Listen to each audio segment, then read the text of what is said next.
Right into our keynote address for the day. We are very fortunate to have Andy Neller from Wellmark, Blue Cross and Blue Shield join us. He's the Deputy CISO. Little bit of background about Andy. Again, we're very lucky to have him. He, as a leader in cybersecurity, he has over 25 years of tenure and experience. Specifically, he has a BS in cybersecurity. Extensive experience helping organizations securely transition to the cloud in highly regulated environments. He focuses on best-in-class security through the creation of sound security programs, helps ensure governance and regulation compliance, IT security, risk management strategies, all in helping enable delivery of secure solutions for any stakeholder at any organization, but in particular, with amazing tenure, but again, coming from Wellmark, Blue Cross, and Blue Shield. So I'm going to, without further ado, welcome Andy to the stage. Let's give him a round of applause. And he will be keynoting today and taking us through leveraging your strengths to outpace the adversaries. Andy. Thank you.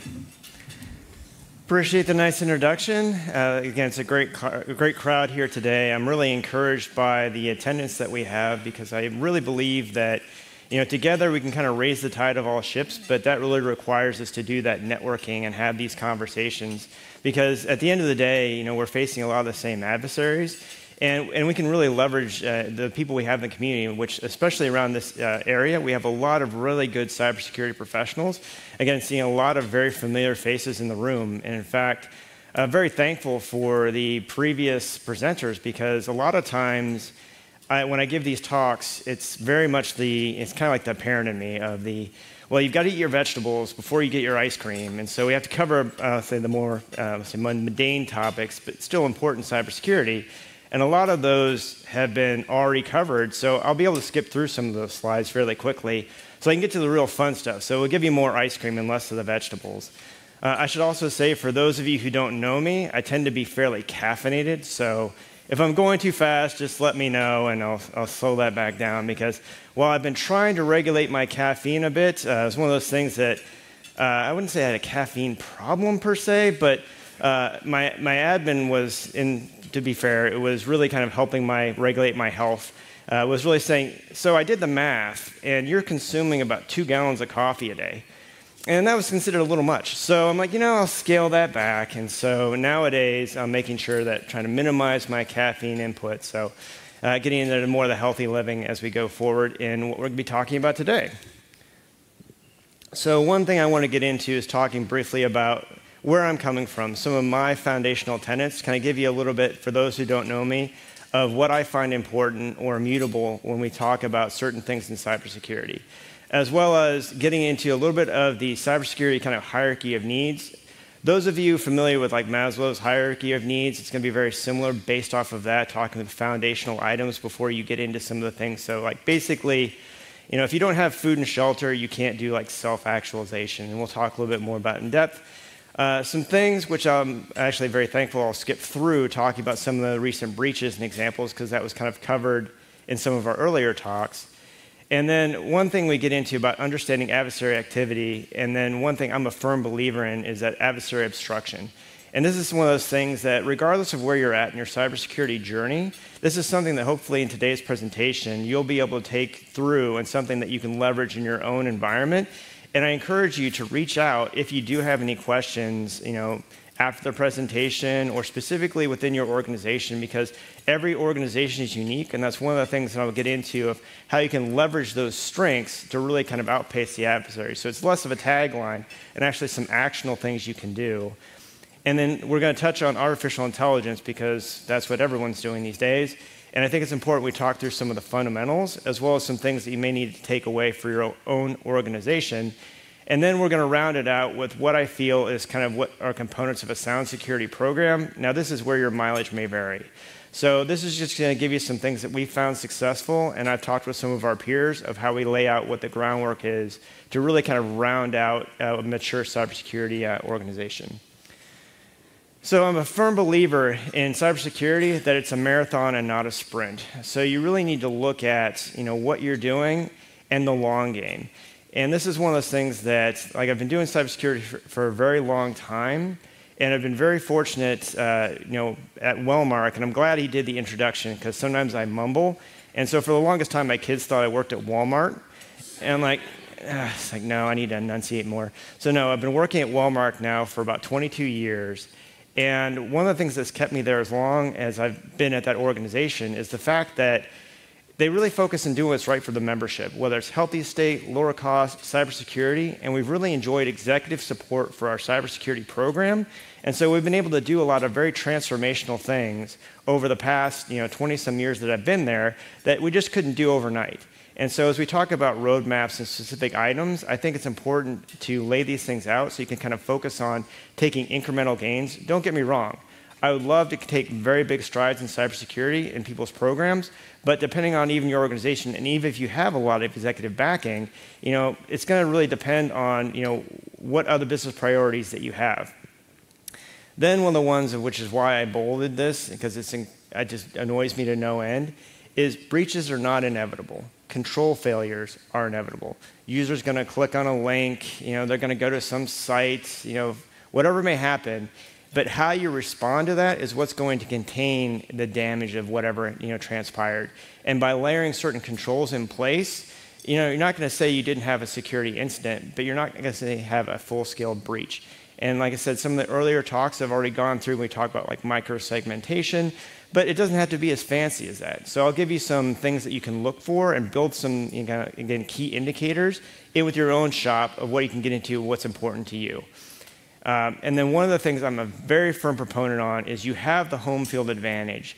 Is one of those things that outside of any technology, just understanding what you have in your own shop and understanding your own business is something that the adversary will not be able to do as well as you can.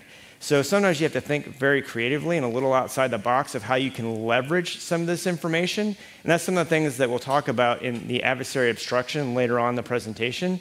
And I really want to challenge you to get super creative, because some of the times when we're onboarding people in the organization, some of the best ideas we've gotten is people that didn't have decades of cybersecurity experience. They didn't know what wasn't possible. And so they're like, hey, could we alert off of this? Or what happens if this happens? Could we react this way?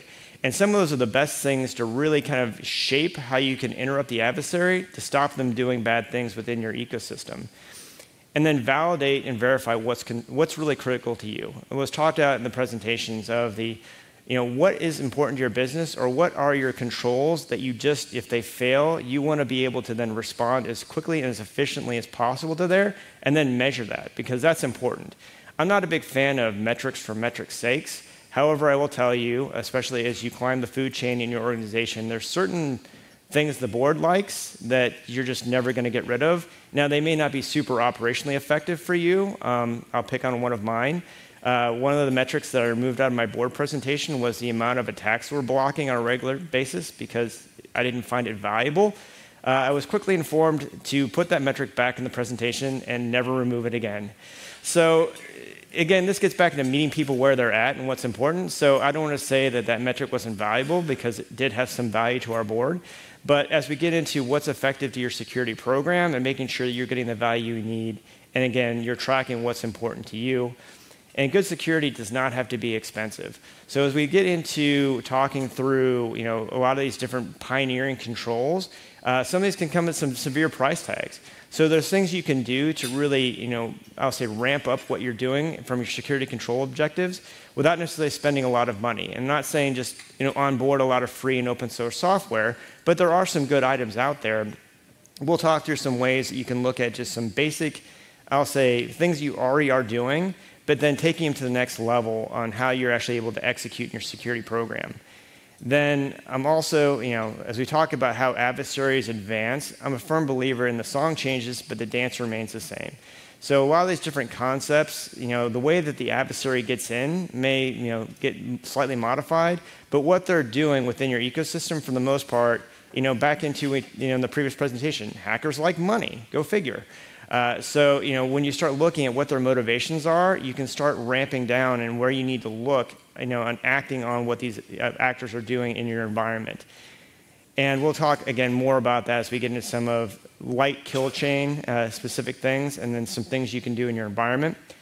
And then another one, again, my hot buttons. I should have, instead of not put, key foundational tenets, it should be Andy's hot buttons on here. But compliance does not equal security. I mean, how many times have you looked at a breach and, they have 18 zillion security framework certifications on there. And I'm a big believer in you do sound security practices, and you can map that to pretty much any framework that you need, especially when you look at some of the bodies that are setting these framework objectives. They don't have the technical background. They don't know you and your environment. So even in compliance with some of these different regulations, you're not going to actually do any type of security. One of my favorites was I was helping a peer of mine if they went through an audit, and I thought for certain, because I've worked with them before, that they were going to have some significant findings based off of some of our conversations. And when they got a clean bill of health, I asked them, well, what happened? Because essentially they had a firewall policy, and they did change management, and they had approval for the firewall rules that were being implemented. However, I was aware, because they were complaining to me earlier, that they essentially had this IP any policy that was approved and in there. So I'm like, it's a router at that point. And I'm like, how did you pass? And well, it checked all the boxes. We had a policy, it was being followed, it was being, regularly reviewed, and so yeah, we were able to give the auditors. I'm like, but did they look at the rules? What wasn't the scope of that? Just, did you have a policy? Are you following the policy? And yeah, I'm like, and that always gets to me. And I'm not saying that all regulations are bad. It's just, as you get into how you're mapping your controls to there, focus on doing what's right and what you need to do to protect your organization, and then mapping that to, whatever regulation you need to follow is pretty easy to do. So I'll apologize up front for this. So I've been presenting this for a fairly long period of time, and at the time it became affectionately known as the Neller's hierarchy of cybersecurity needs. And I know that sounds very egotistical, but that was not what it was designed to be when we started presenting it. And like I said, I really appreciate a lot of the conversations we've already had today, because they're really getting into a lot of the foundational topics that we have. Because when we get into, at the very, very bottom here, one of the things I learned early on is understanding the business and what they find critical. Because earlier in my career, I was struggling when I was talking to senior management, and they weren't getting energized about the things that I was getting energized about. And it wasn't that they didn't care, it's just that wasn't necessarily what was critical to them. So understanding your business and making sure that you understand, especially as you're talking to different stakeholders, when I look at even our organization, so at the end of the day, we're trying to do what's best for our membership. But everyone's delivering on that mission differently. So finance is, I'm trying to be very, thoughtful with how we spend our members' premium.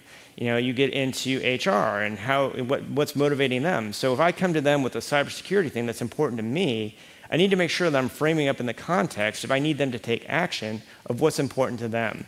So understanding your business, and again, back into what's critical and meaningful to them, will really kind of help your success in your cybersecurity program.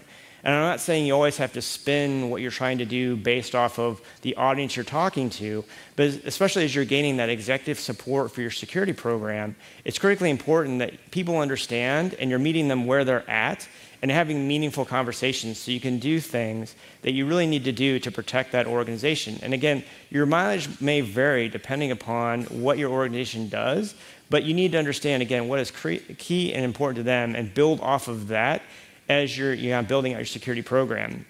And then as we go up the ladder, right following there is going to be that patching and vulnerability management. And I'll talk a little bit later on in a few slides here of making sure, again, you're doing what they said, back to the basics. I'm a big believer in that, and we're going to hit on those in some future slides that I'm going to sprint through because it's already kind of been covered on what is making sure you're doing that, again, that doesn't really cost you a lot, but it's going to give you a lot of bang for your buck from a value of how you're protecting your organization, especially in some of these critical breaches that you've seen recently. And then all the way up to the top, as you get into some of the more dynamic things, which I say are the really shiny objects that I know was talked about in a previous presentation of, I'm going to implement this, widget 3000, but I haven't done, patching on my systems. So focusing in on what's going to give you the most bang for buck on defending your ecosystem before you're really trying to deliver in on a lot of these dynamic things that sound cool, and your board even may be asking for, hey, what are you doing about artificial intelligence? Why don't we have that? And they have that fear of missing out.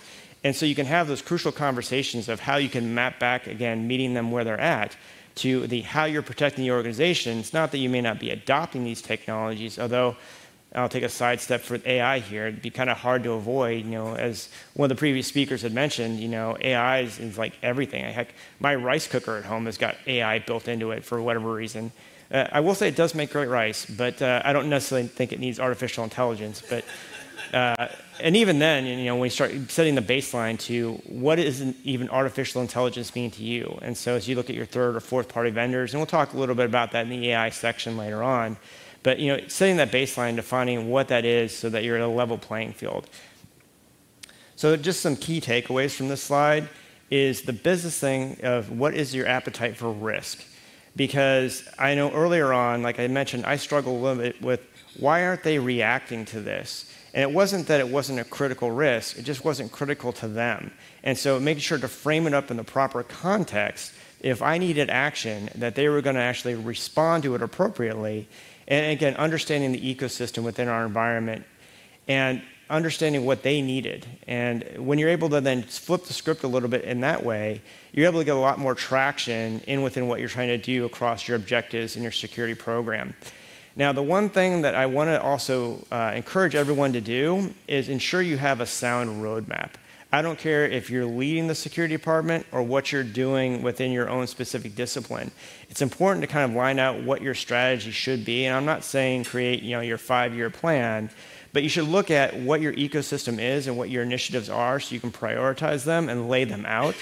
Although I want to make sure that I throw a word of caution, kind of a little bit of a PSA in here, is you may need to engage your legal department, because depending on where you're at in your security journey, you may be documenting some things within there that are not the most ideal.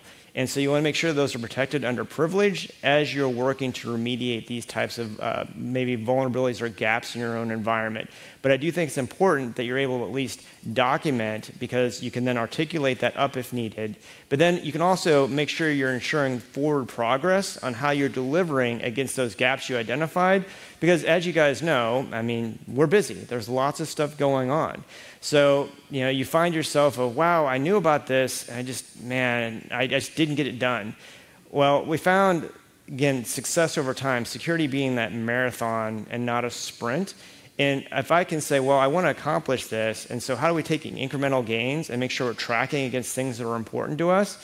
And you're really only going to do that with having a roadmap. And especially the stuff that's maybe a year out, because as you guys know in cybersecurity, things change very, very rapidly.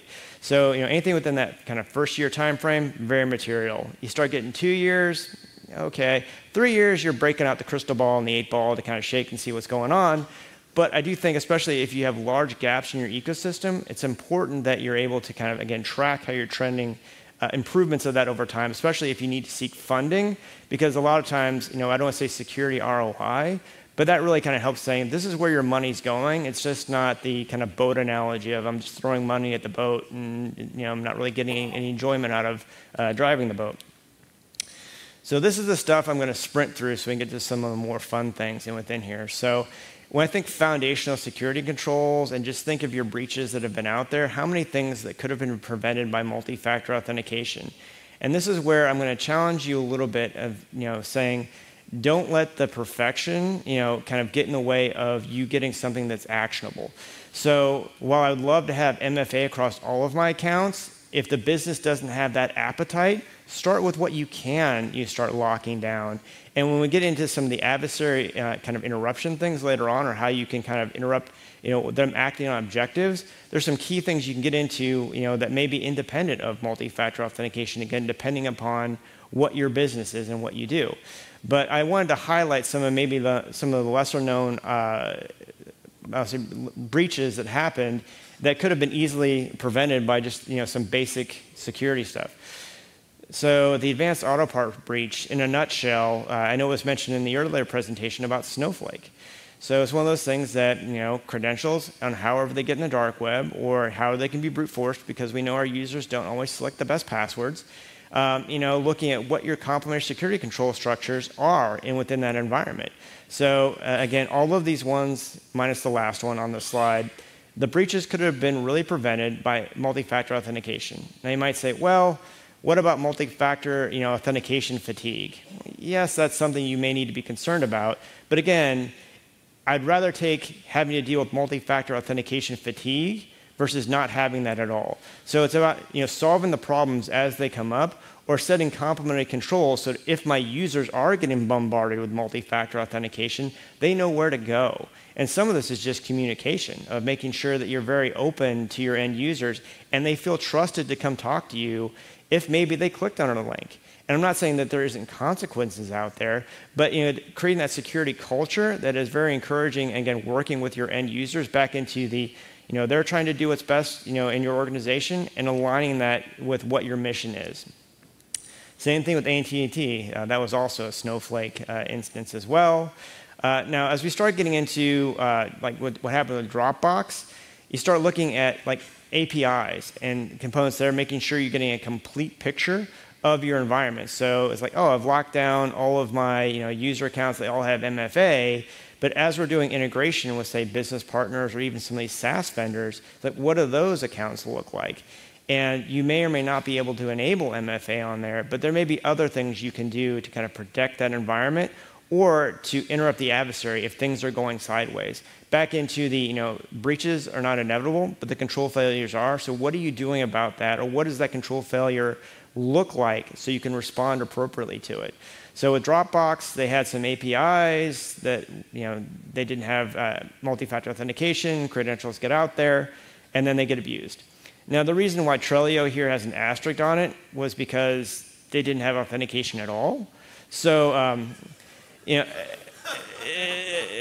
I say start with have authentication and then strong authentication. So it's important that, again, as you're looking at your ecosystem of, starting with and then building off of your control strengths. Now, this one I hesitated putting here, talking about patching, because I'm sure lots of people in the room were affected by MOVEit. And that gained a lot of traction, and rightfully so. Now, the thing I really want to comment here, because everyone's really familiar with MOVEit and patching, is what I saw as this was starting to plague organizations in breaching. Because there was a buzz line going around of, yeah, it was a zero-day vulnerability, so there's nothing we can do. Well, it was a zero-day vulnerability 3 months ago, but you got compromised, so it's more like a 90-day vulnerability at that point. So, it's being aware, again, of what is going to, things within your control, and then making sure, again, you're patching those. So whether it's multi-factor authentication and your vulnerability management program, ensuring that you're patching the things that are critical to you. And kind of what was mentioned in one of the previous conversations of that may be hard. I'm very fortunate in our ecosystem that, if I patch a system, no one's going to die because it's not like a heart pump or something. Yeah, I may bring a system down, but it's not going to stop someone from either receiving their medication or stop their heart. So, you need to understand, I can't say just, deploy patches willy-nilly, but find out what's critical and then start looking at these sources like the KEV and the known exploited vulnerabilities and say, what should I need to prioritize first? And then is it like internet adjacent or directly internet exposed? And then making sure you're kind of hitting those first back into how you're building off your security program. So needless to say, again, I'm going to skip through these fairly quickly just because, again, this is really, at the end of the day, the short story is, patch your stuff and make sure you're getting that done in a timely manner, again, to what's critical to your organization. And some of it may mean while you want to patch everything, your business may not have that appetite to execute on that. So start with what you can do, and then really get into what you want to do, and you build off that within your security program. And the more successes that you get within there, the more appetite for risk I think the executives tend to want to take on, because you build that trust within the organization. Which leads me into adversaries and adversary information. So we've heard a lot today about nation states, and again, I don't want to discount nation state adversaries, and within there But quite frankly, sometimes we're our own worst enemy. So as it gets into basic hygiene or misconfigurations, I left an S3 bucket open to the world, or the API didn't have authentication, or I wasn't patching my systems. So a lot of people, when they think, how am I going to get compromised, they always focus straight in on a nation state. And I'm not saying that that's not going to be the person that's executing the attack, but really getting into what's the precursor to what they're doing within your environment. And 9 times out of 10, some of these things are either avoidable, or again, back into how fast you can respond to when the bad things happen. You can really limit the damage within your organization. So this was talked already, and again, a kill chain. This is the one from Lockheed Martin. I really enjoy it. Like I mentioned, the song has changed, but the dance remains the same.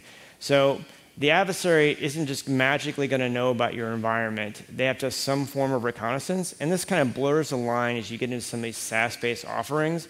So you may not be able to even have visibility into there. I know that was one of the things as we moved into AWS that I was missing, because we have full packet captures end to end, and I really like being able to see the precursors of some of these activities.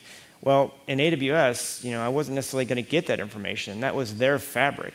So understanding that shared responsibility model, and then where could I start picking up on some of that signaling?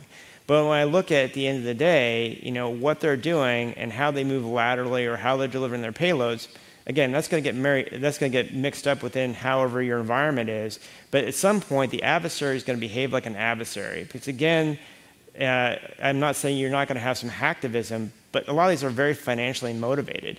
So they're going to want to do something with the information. And so when they start acting on objectives, like I said, the earlier I can interrupt them in this kill chain, the less damaging it is to the organization.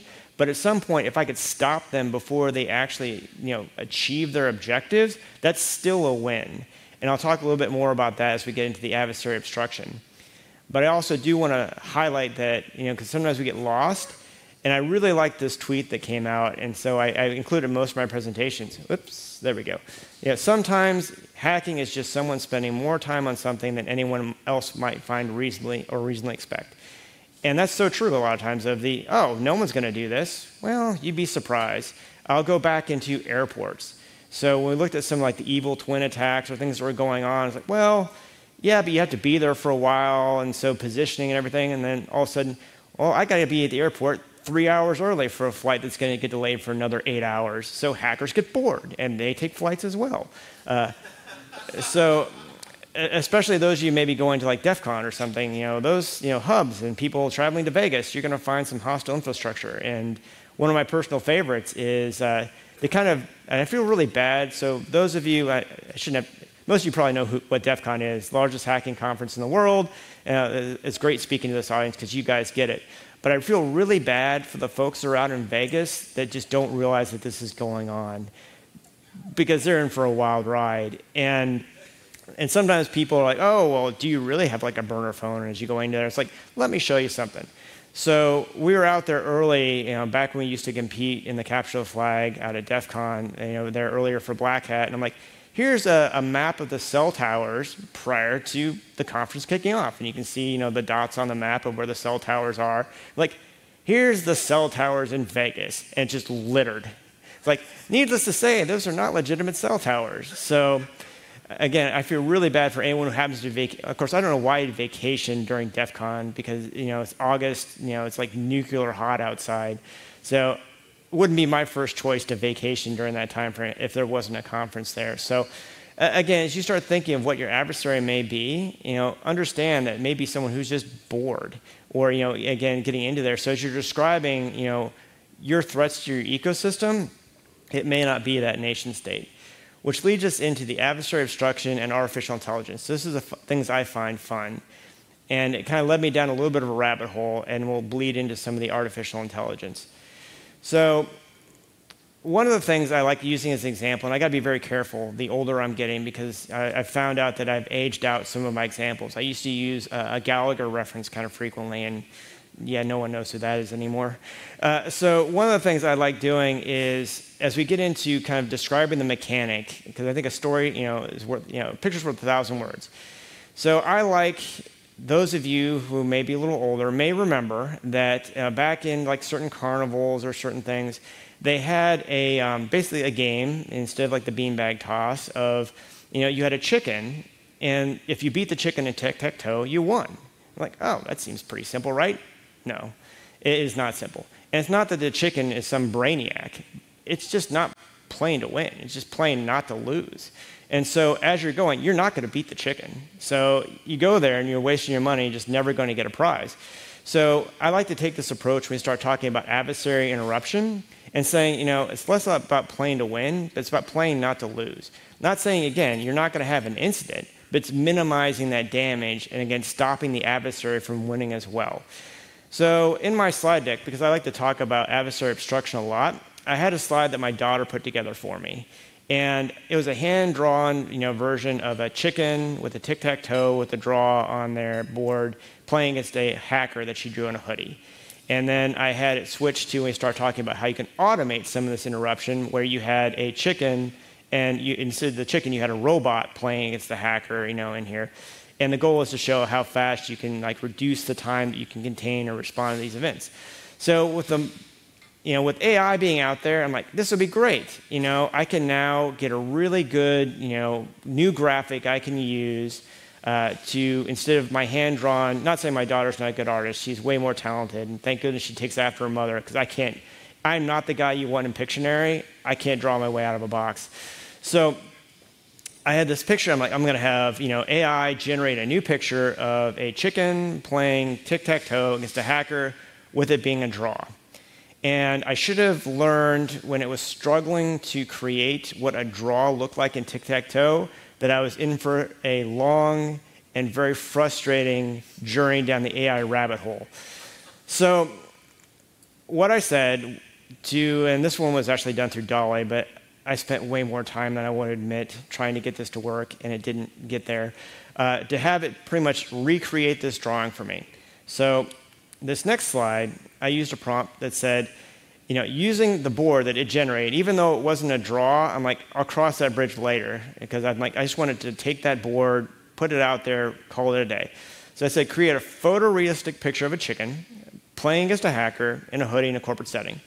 And it created this. I'm like, that's not bad. I don't know what I was thinking for the tic-tac-toe board, but I'm like, this is fairly close.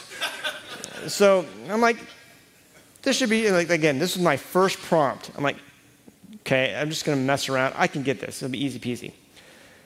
So then I go down this next slide, which is, if it advances, there we go. Change the board to be a copy of the previous image. Because I'm like, it already had an image of a 3x3 grid. All you need to do, AI, just take that, put it in the board. So it generated a brand new picture. I'm like, I kind of like this one a little better, but what is going on with the tic-tac-toe board? I'm like, at least it's kind of straight X's and O's now, but I'm like, not a 3x3 grid, but again, it was way closer than the previous one. So I'm like, okay, I got this, So I started going down that, fix the board to be a 3x3 grid. And this is what it came up with. So needless to say, as I'm going down this rabbit hole, my wife is like, what are you doing? And she's like, apparently my face is contorted as I'm going down an hour-long journey to try to get this tic-tac. It did not do it. I'll cut to the chase. And I went DALL-E, I went to Google's, I went to Microsoft Copilot. No one could generate a stupid chicken playing against a hacker with the tic-tac-toe being right. And I don't know what's so hard about a tic-tac-toe board, but AI, you want to beat them, tic-tac-toe board, man. Just can't do it. So needless to say, I can't say that again, artificial intelligence, it has certain value, and I will get into certain things that we get into. But as you look at AI in your own organization, back into understanding your appetite for risk and what may make sense, because I do think it has a place, and I have gotten some value, whether it's different assisted coding or sometimes reformulating a message to kind of make it more readable, because sometimes when you have a technical audience, or someone that may not be as technical, you may have a hard time translating something. So, I may be trying to describe, say, something to my board of directors, and I'm like, I don't know how to say this any, less techy. And, you can ask AI, and actually it does a decent job of kind of explaining some of these complex techniques in something that they will, find more appealing. But things you need to understand is understanding, again, prompt control and making sure you're logging that. So I'm not saying all security controls need to be preventative, but you need to have some way of having some insight when things may be going down a path that you don't want. And making sure that, again, depending upon what you're using it for, that you're testing that against bias and hallucinations. Because I'll start with, a lot of what we see with folks now preempting their ingestion for applications. And so like, well, we only have so many HR folks, so we are going to, put AI on the front end of this to kind of screen out the applications, which is fine, provided you're making sure that AI isn't making decisions that, don't violate, employment law, or that aren't something that your different companies may not appreciate from how you're trying to bring in talent. So make sure you're testing things out, and then understanding, where the data is, and then who owns the output. So this is a fun thing. You start getting, like, especially assisted coding, and there'll be more and more case law as this matures, but understanding, where did that data come from? Are you infringing upon someone's intellectual property? And if I think about our own organization, and, we were very, contractually aware of making sure that we're not, we have third-party infringement from liability, well, how do I know? Especially as I may be getting, something from a trusted, where I think was a trusted input, where did it get that data, and how are we tracking that? And then how are we communicating that? In case there is an issue, maybe it is infringing upon someone's IP. I mean, what do we do about that? And one of the things I want to make sure everyone understands is especially around identity access management. So as we talked about, borders were disappearing in environments. Identity access management is kind of like the new firewall in artificial intelligence. The problem is, depending on what you're using in artificial intelligence, it may not understand how to build out those roles. I'll use AWS for an example. So they actually had a very interesting use case for Bedrock. And I thought it was fairly novel because, users don't like to read policies. And so what they did is they had overlaid the corporate policies, in within Bedrock, so users in a natural language could ask, like, things about their benefits. So like, oh, what do we do if I have this situation? So it looks at one user and the other user, and depending on who's, asking the question, it'll give a different contextual response.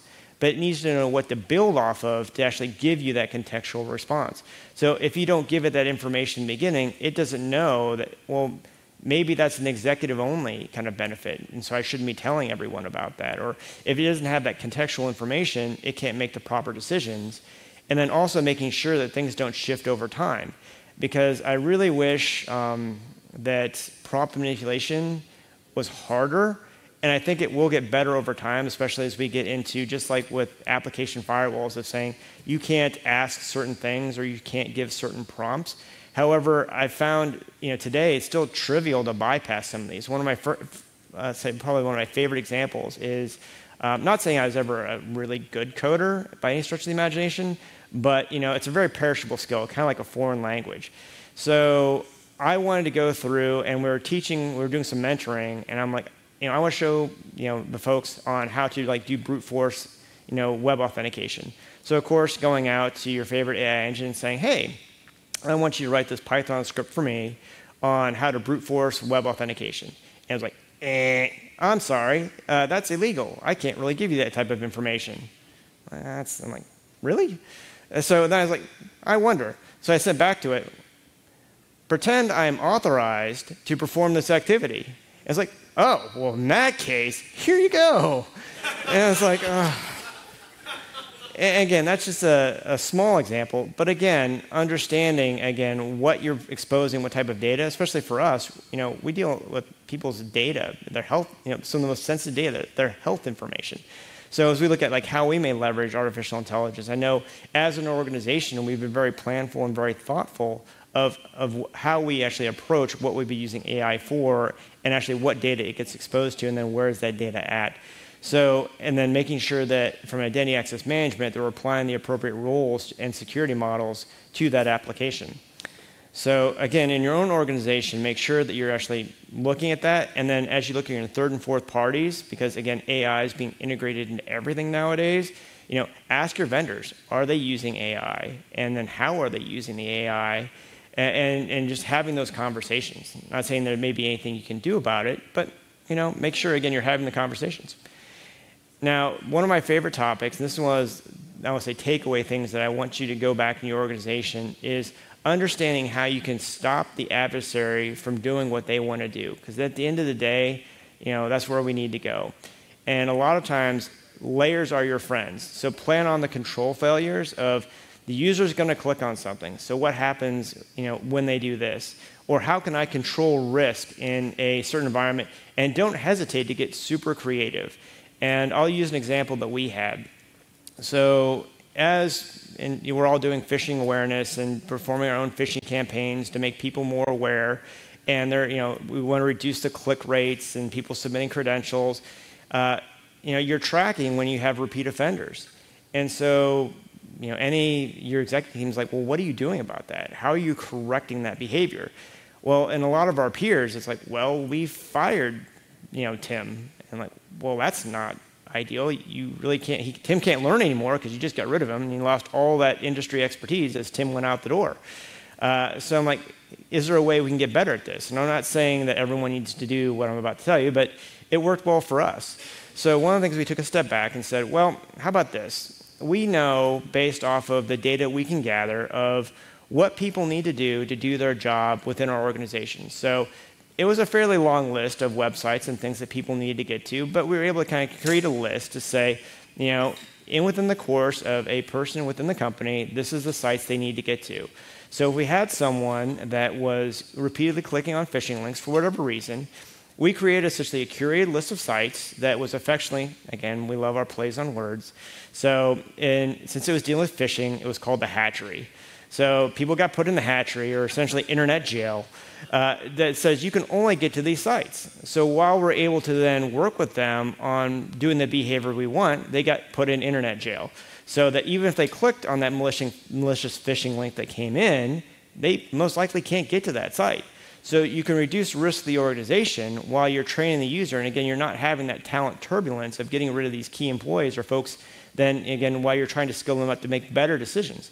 So, side note, I like my stories. So we had an unintended consequence from there. So after the user successfully proved that they can, do the behavior we wanted, we're like, great, you can now get out of hatchery. And surprisingly to us, we actually had users like, no, this is great, leave me in. I'm like, what? What are you talking about?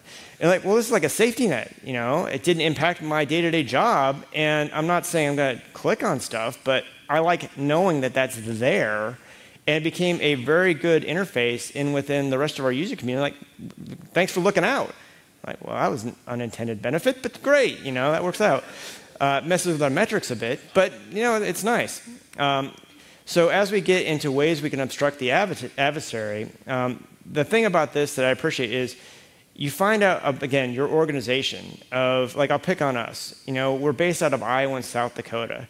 So, are there things we can do knowing that type of information, that we can make it more difficult for the adversary? So for us, it was blocking non-US country codes because, they're not coming to us from overseas because the way the Blue Cross Blue Shield Association works is they're going to their site if they're overseas to pay a claim. So let's just start there. Now, not saying an adversary can't use a proxy, but a lot of times they don't have to, so they don't bother. So what are you doing to implement certain hurdles within your organization that will either slow them down or something that's unique to you? Because this is going to be very unique to your organization for the most part.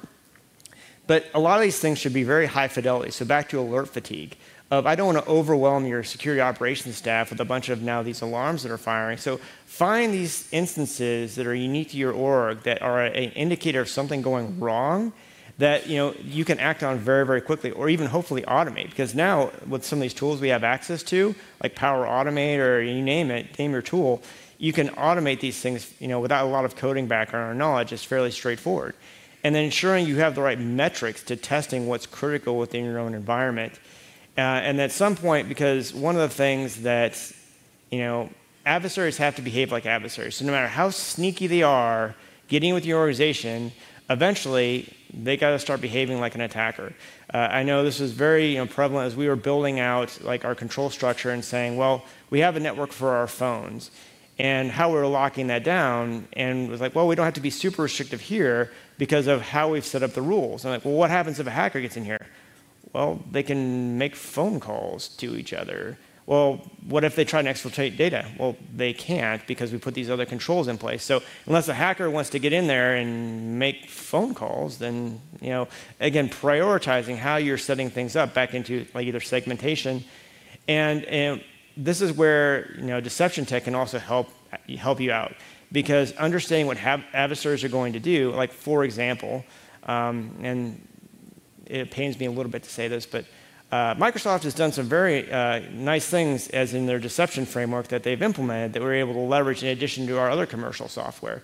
So if I understand an adversary getting on a system saying, well, what credentials do I have access to?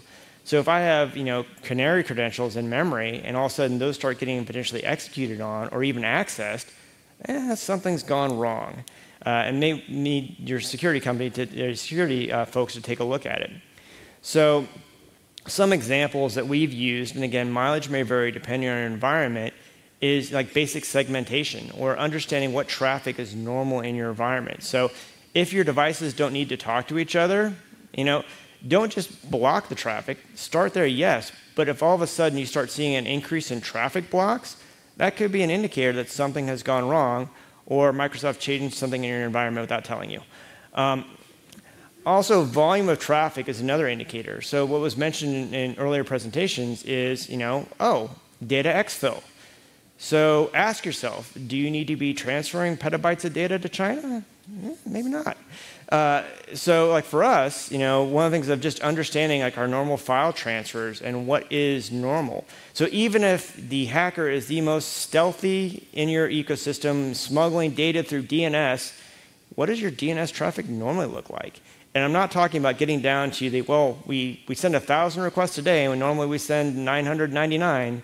It's like, no, a lot of these are very large volumes and discrepancies. So finding out what those baselines are, and again, this is where it really, your own understanding of your own environment is very, very critical, because how your users interact with your environment or how your data is transferred, between business partners will vary. And sometimes you're like, wow, this business partner, they're coming from wherever. Well, maybe don't start with them. Start with something that is kind of easier or looking at specific things that are unique to your organization.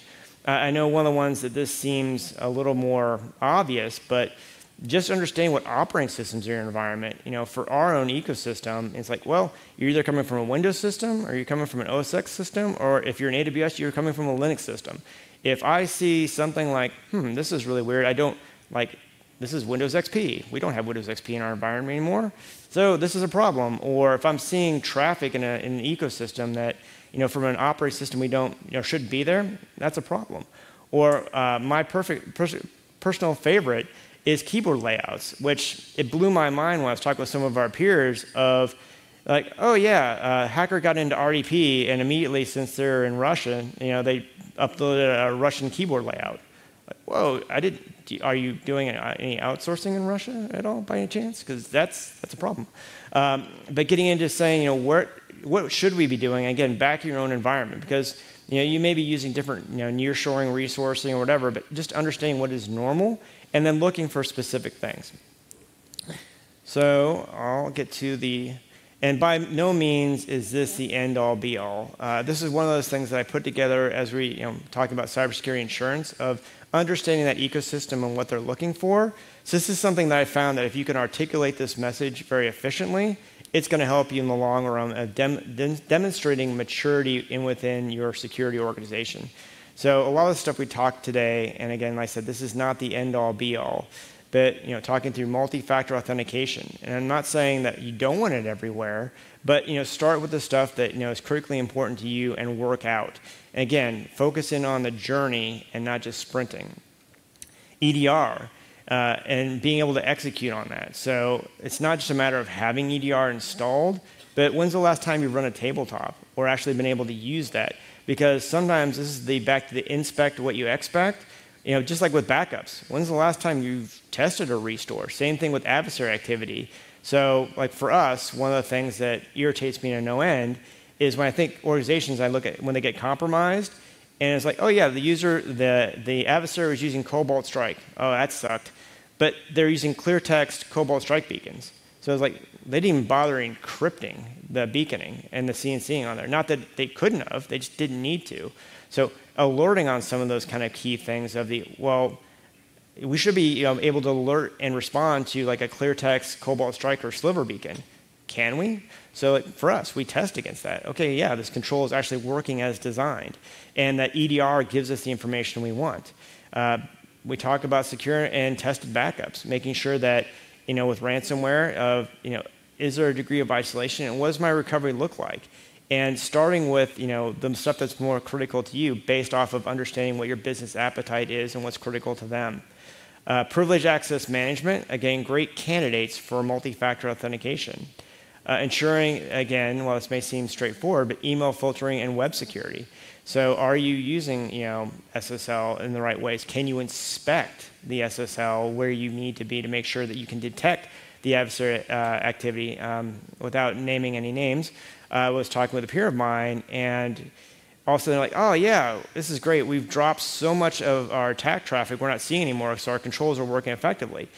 And I'm like, oh, that's awesome. You had like a 10-fold decrease in your attack traffic that your SIM was having to respond to. And then Sad Panda, he came back about a month later, like, yeah, that was due to SSL, so we just couldn't inspect the traffic anymore, so that broke.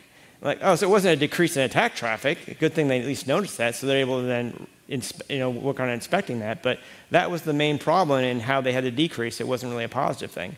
Patch and vulnerability management, making sure you're keeping on top of that, especially for your critical systems. Your incident response, again, cybersecurity awareness and training. As you guys are well aware, October Cybersecurity Awareness Month, so get to your users. And then one thing I encourage folks to do is, especially with hybrid work, that they are encouraged to contact us even if they have questions about their house. Because especially if they're working remotely, it could be just, I've got a lot of Amazon equipment. Like, how do I secure my Alexa? Or what advice do you have? Great, let's have a conversation. I'm not going to come to their house and configure their network for them, but we can at least point them down the right path. Or, hey, my mom got hit with ransomware. What should we do? Here's some great online resources. Again, building that goodwill and again, that trust with your user environment. Different hardening techniques, of course, your logging, monitoring. My personal favorite, but this one's becoming less of an issue in the most part, especially in heavily regulated industries, but like end-of-life systems. I know it was talked about in one of the previous presentations, especially in the medical environment. Nothing frustrated me more when you have like these critical infusion pumps running like on embedded Windows XP with like hard-coded credentials. I'm like, what the heck? You aren't even giving them some success criteria. And then making sure, again, you're talking to your vendors. So once you work through your own environment, you can only control what you can.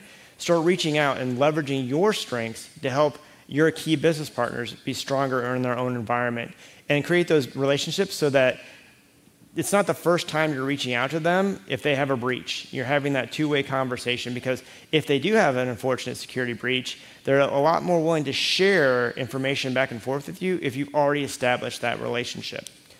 So in summary, if you take anything away from here, the first thing is understanding your business appetite for risk, and again, what is critical.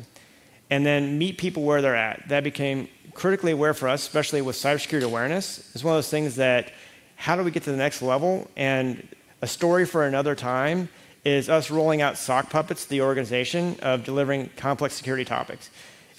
Now, I usually thought that was going to be my career ender. But it was a matter of taking a step back and saying, we understand security, marketing understands people, so give me some ideas of how we can engage them. And that was it. And they were right. It worked out great. And even though I thought I was going to get fired, the user community loved it. And they became really engaged. And we can have some very crucial conversations on some scary topics, but it's not scary coming from a sock puppet. So I'm not saying that's what we're going to continue to do, or sock puppets will work for you. But definitely we should talk at length on this one because it was a little scary for me. But it worked out great. Make sure you have a roadmap and you prioritize your work, and then focus in more critically on what you can do and less on what you can't do. So many times it's well, this is impossible. Well, find out what is possible, start there, and build off of that. Because I found success in our own environment was, yep, I can't do this now, but I can start here, and then 10 years later, wow, we solved it. It's the long game. And with that, I know I don't have a ton of time, but I'll open up to see if there's any questions.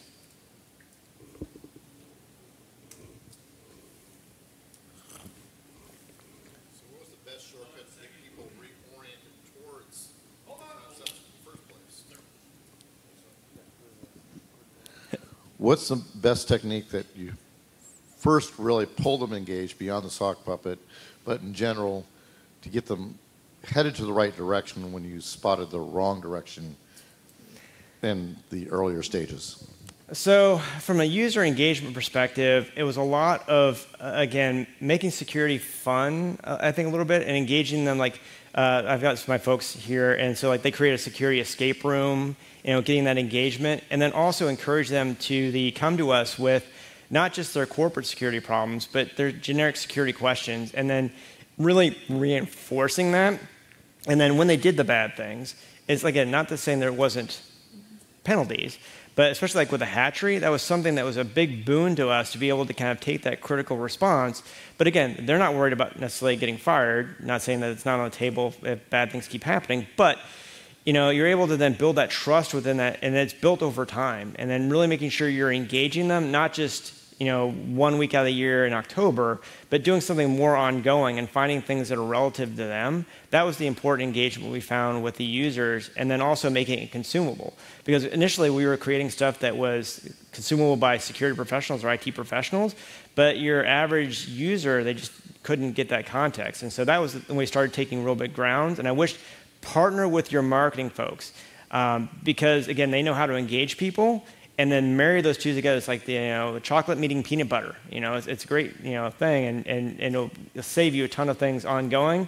And then you can actually show tangible metrics back into your senior leadership of where you're actually moving the needle from people reporting phishing or where you want to go in your program itself. So, any other questions? All right. Well, awesome. And again, don't hesitate. I put my Twitter handle on there, but I will tell you I'm a boring person to follow on or X now. But I do retweet what I find interesting, so that may be more valuable to you. But if you have any other questions, don't hesitate to hit me up on either of those emails, because I really believe we got to raise the tide of all ships, and we're in this fight together. And so as you're going through, we have specific stories of what is meaningful for your own organization. Again, we can cross that bridge together. And again, we have a great security community around here and a lot of great resources to turn to. So thank you very much for your time and attention. And again, don't hesitate to reach out.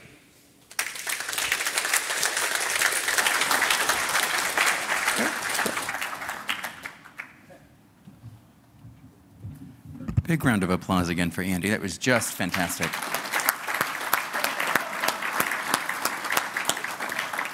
Right, and with that, we're going to take a 30-minute networking break.